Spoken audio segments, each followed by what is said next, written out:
आप सभी मेरे प्यारे विद्यार्थियों का स्वागत है आपके अपने YouTube channel Subhash study centre पर। जितने भी मेरे प्यारे बच्चे कक्षा 10 के विद्यार्थी हैं और अर्धवार्षिक परीक्षा यदि आपकी नहीं हुई है अभी तक, तो मैं आपके लिए लेकर आ चुका हूं सामाजिक विज्ञान विषय का मॉडल पेपर।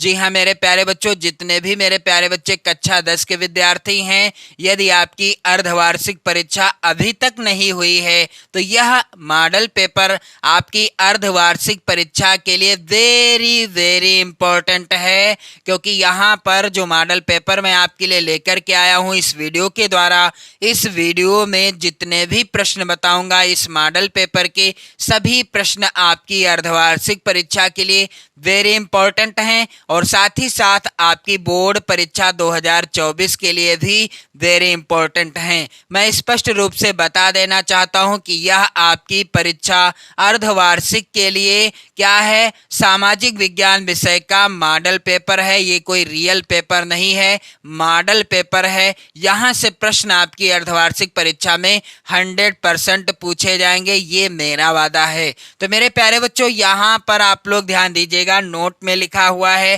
क्योंकि मैं आपका ज़्यादा समय नहीं लेना चाहता, इसलिए फटाफट से इस मॉडल पेपर को पूरा सॉल्व भी करके बताऊंगा इसी वीडियो में। नोट में लिखा है यह प्रश्न पत्र 2 खंडों यानी खंड का और खा में विभक्त है, यानी विभाजित है। कितने खंडों में?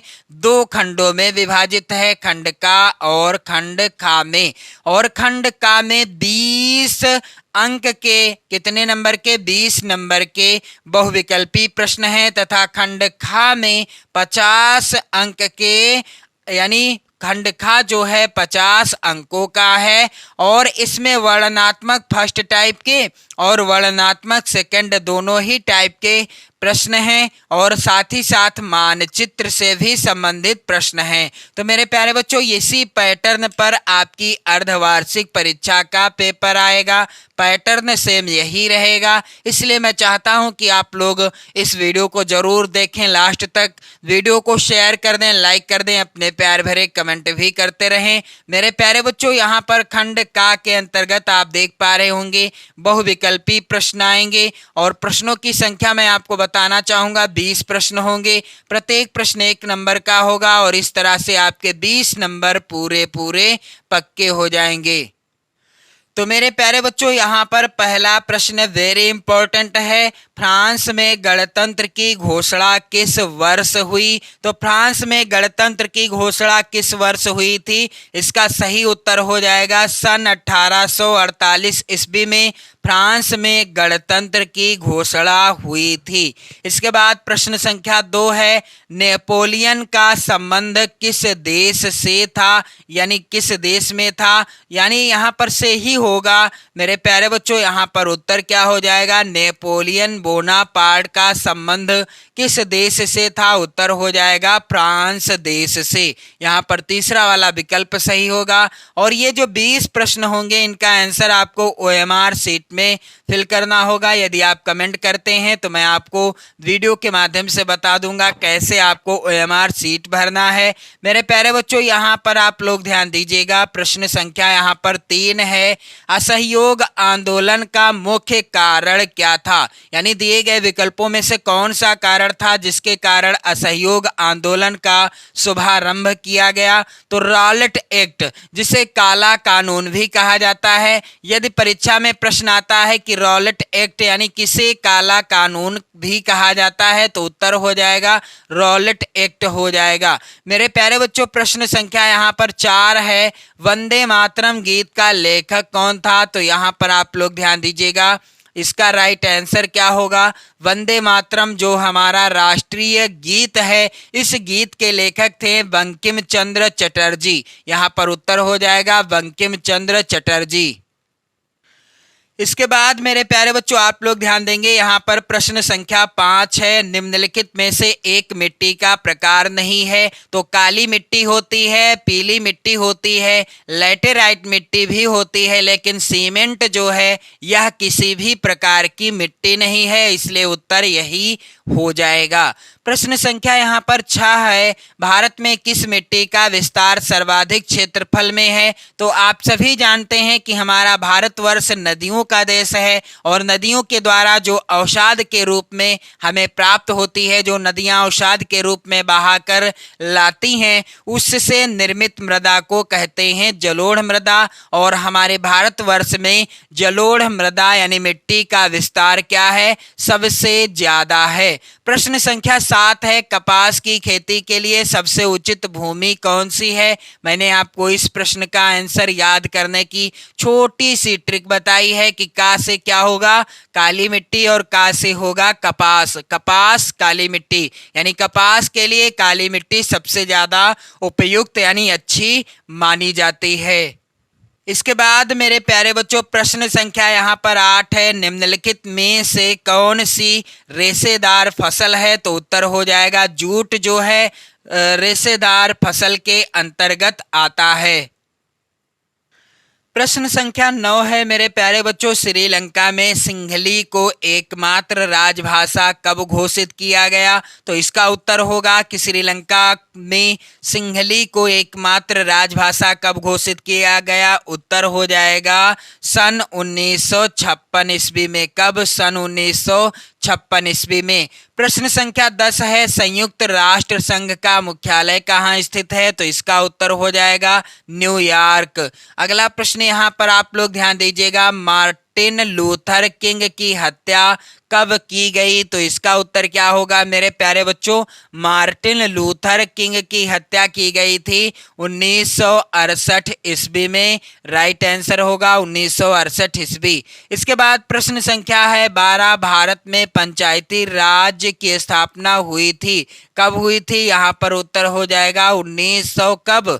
1992 में या फिर 1990 में। तो इसका उत्तर क्या होगा मेरे प्यारे बच्चों, भारत में पंचायती राज की स्थापना सन 1992 ईस्वी में हुई थी। प्रश्न संख्या यहाँ पर, भारत में कुल कितने संघीय राज्य हैं। प्रश्न संख्या 13 वेरी इंपॉर्टेंट है और आप लोग कमेंट करके बताना है कि भारत में कुल कितने संघीय राज्य हैं। मैं आपकी थोड़ी सी मदद कर सकता हूं, आपको विकल्प बा और सा में से एक का ही चुनाव करना है मेरे प्यारे बच्चों। इसके बाद प्रश्न संख्या 14 है, श्रीलंका में सिंहली को एकमात्र राजभाषा कब घोषित किया गया। तो 1956 ईस्वी में, क्योंकि यह प्रश्न एक बार रिपीट हो चुका है। इसके बाद प्रश्न संख्या 15 है मेरे प्यारे बच्चों, निम्नलिखित देशों में से किस देश का मानव विकास सूचकांक 2016 के अनुसार भारत से अधिक ऊंचा स्थान है। तो इसका उत्तर क्या होगा मेरे प्यारे बच्चों, श्रीलंका हो जाएगा राइट आंसर। प्रश्न संख्या 16 है, यहाँ पर आप सभी लोग इस वीडियो को शेयर जरूर कर देना, इन सभी प्रश्नों को जरूर तैयार कर लेना। प्रश्न संख्या 16 है, यहाँ पर निम्न में से किस राज्य की प्रति व्यक्ति आय सर्वाधिक है। तो इसका उत्तर क्या होगा, हरियाणा राज्य के प्रति व्यक्ति आय जो है सर्वाधिक मानी जाती है और है भी। प्रश्न संख्या 17 है, एक वस्तु का अधिकांशतः प्राकृतिक प्रक्रिया से उत्पादन क्षेत्र की गतिविधि है। किस क्षेत्र की गतिविधि है? प्राथमिक क्षेत्र की गतिविधि है। इसके बाद मेरे प्यारे बच्चों आप लोग ध्यान देंगे, प्रश्न संख्या 18 है, निम्नलिखित में से सार्वजनिक क्षेत्र में कौन नहीं है। तो इसका आंसर आप लोग कमेंट करके बताइएगा। इसके बाद मेरे प्यारे बच्चों प्रश्न संख्या 19, यहाँ पर आप लोग ध्यान देंगे, विश्व व्यापार संगठन की स्थापना कहाँ पर हुई थी। इसका उत्तर हो जाएगा जिनेवा में। और संयुक्त राष्ट्र संघ का मुख्यालय कहाँ है। तो न्यूयॉर्क में। ये दो प्रश्न ऐसे हैं जहाँ पर आप भ्रमित हो सकते हो। अगला प्रश्न संख्या 20 है, विदेशी व्यापार किनके मध्य होता है। तो आप सभी जानते हैं कि जब एक देश दूसरे देश को अपनी वस्तु देता है, यानी जो वस्तुओं का आदान प्रदान होता है, इसके द्वारा धन भी कमाया जाता है। तो उत्तर हो जाएगा इस तरह के व्यापार को क्या कहते हैं, दो देशों के मध्य के बीच का व्यापार। इसके बाद मेरे प्यारे बच्चों खंड खा, जिसमें 50 नंबर के प्रश्न होंगे। यहाँ पर वर्णनात्मक फर्स्ट टाइप यानी पहले प्रकार के लघुत्तरी प्रश्न आप लोग ध्यान देंगे। इन सभी प्रश्नों को आप तैयार कर लेना, क्योंकि वेरी वेरी इंपॉर्टेंट हैं ये सभी प्रश्न। प्रश्न संख्या 21 है, बाल्कन प्रदेशों में राष्ट्रवादी तनाव क्यों पनपा।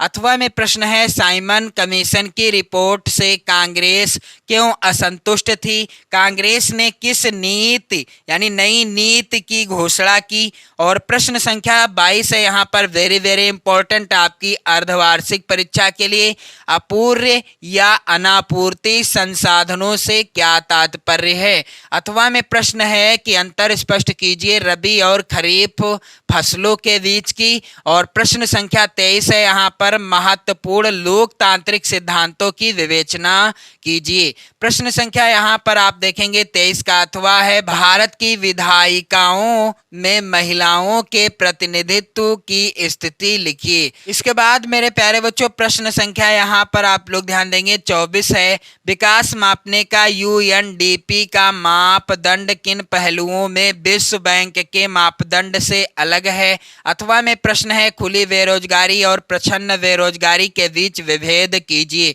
तो प्रत्येक प्रश्न एक जो होगा 4 नंबर का होगा। और अथवा में यहाँ पर आप लोग ध्यान दीजिएगा, इस प्रश्न को भी तैयार कर लेना। इसके बाद मेरे प्यारे बच्चों आप देखेंगे प्रश्न संख्या 25, जो कि वर्णनात्मक प्रश्नों के अंतर्गत यानी जो सेकंड टाइप के वर्णनात्मक प्रश्न आए हैं उनके अंतर्गत जो प्रश्न आएंगे वेरी इंपॉर्टेंट हैं, इन्हें आप तैयार जरूर कर लेना। 1789 ईस्वी की फ्रांस की क्रांति के परिणामों पर प्रकाश डालिए। अथवा सविनय अवज्ञा आंदोलन के विषय में आप क्या जानते हैं, संक्षेप में लिखिए। इसके बाद प्रश्न संख्या यहाँ पर 26 है, संसाधन का क्या अर्थ है, संसाधनों के नियोजन की क्या आवश्यकता है। अथवा में प्रश्न है मेरे प्यारे बच्चों आप लोग ध्यान दीजिएगा, रोपड़ कृषि क्या है, इसकी प्रमुख विशेषताएं बताइए। प्रश्न संख्या 27 है, लोकतंत्र में क्यों तथा कैसे शक्ति में भागीदारी की जाती है, स्पष्ट कीजिए।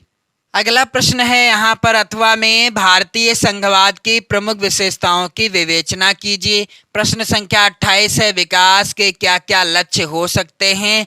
अथवा आर्थिक गतिविधियों यानी विधियां रोजगार की परिस्थितियों के आधार पर मिल सकती हैं। मेरे प्यारे बच्चों आप लोग ध्यान दीजिएगा, वेरी इंपॉर्टेंट प्रश्न है यहाँ पर, आर्थिक गतिविधियां रोजगार की परिस्थितियों के आधार पर कैसे वर्गीकृत की जाती हैं।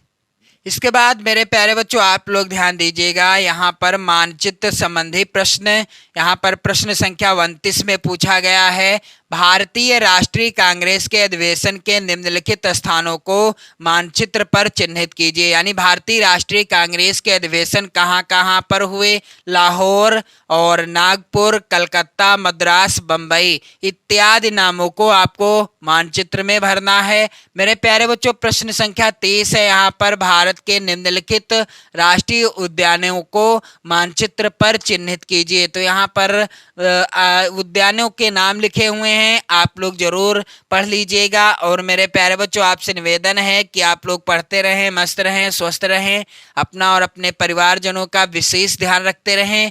जय हिंद।